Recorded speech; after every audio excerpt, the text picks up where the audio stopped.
We're going to be taking a look at Rasasi Malibu today. This is an inspired by fragrance of Jean-Paul Gaultier, Le Beau Parfum. They've got differences, and I want to talk to you about what the differences are and which one I would suggest you pick up. But mainly, this is a Rasasi Hawass Malibu review. It's got an amazing tropicalness, so if you like the tropical kind of vibe, this one is gonna be great for you. I got this one in a couple of days ago. I bought it from Fragflex. When you first spray it on, you're gonna get punched in the face with this sweet pineapple, just amazing, almost Jolly Rancher kind of sweetness. It has a lot of the traditional stuff that you're gonna find with the original one. It's got that creamy tonka bean that almost gives it kind of a powdery kind of vibe. There's some woods in here as well that are just absolutely great, making it really masculine and an easy fragrance to wear. And especially in the dry down, it becomes a nice woody, amber, patchouli, warm, musky, and Broxen kind of smell. The one thing that I really love about this one too is it's got a nice Orris accord in here. So Orris and Iris are kind of different.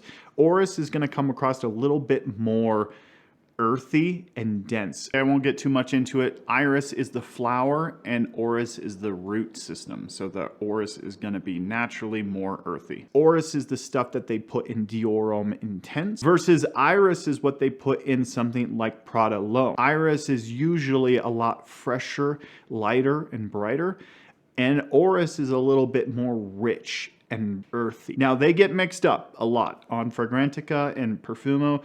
They're gonna show up as Iris or Orris, and you don't really know because perfume, they don't have to market, they don't have to get specific about what ingredients they use. They're not required to put an official like note breakdown. The note breakdown is mainly for marketing. Anyway, what I'm trying to say here is the Orris in here is a lot earthier than the Iris in Le Beau Parfum. Beautiful freshness in here though. This one is centered around lavender, making it just a fresh and clean base, and you have tonka bean on it. That gives it a nice powderiness. With the Orris, it's just gonna become a really nice powdery scent. And then you got coconut and pineapple, making it like this fruity, tropical concoction of magnificence. I don't really love the DNA. I am not like a huge fan of the Le Beau DNA. And for that, I'm just gonna be, I'm gonna try to be as subjective as possible. Mind you, I mean, I still wear it. I mean, I'm not like, I don't like throw up in my mouth every time I smell it. But it's not like a DNA that I run out the door and try to find. But being subjective is humanly possible. I find that it is really nice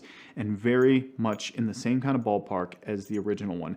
This one though has an interesting dry down, and that's where I really love it, and that's why I would recommend it a lot. So in the dry down, it becomes this like almost cashmere, ambroxan, musky, patchouli mix, which whenever I find that like mixture, I fall in love with it.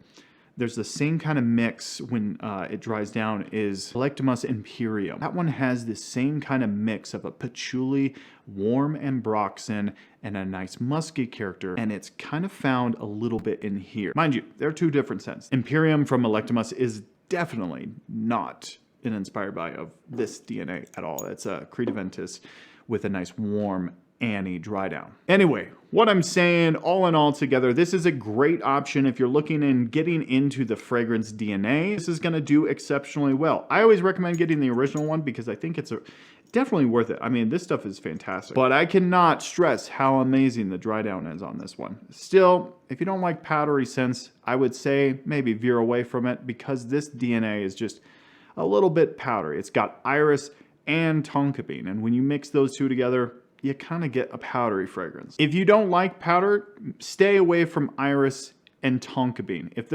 you see those two in a fragrance together, it's usually going to be pretty powdery. Anyway, would I recommend this one at all? Yes, I would. Absolutely. I sprayed it on a couple of days ago, 2 times. I love how sweet the opening is. It's like a fruity pineapple concoction of goodness.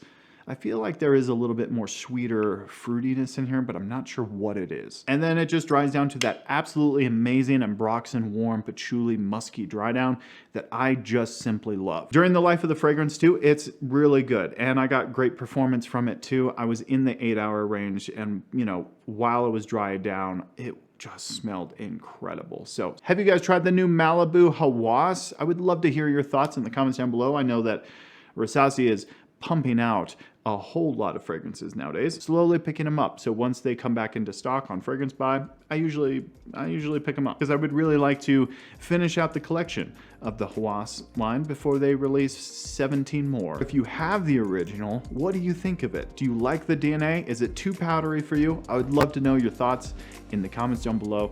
Thank you so much for watching the channel, everyone. We'll see you next time.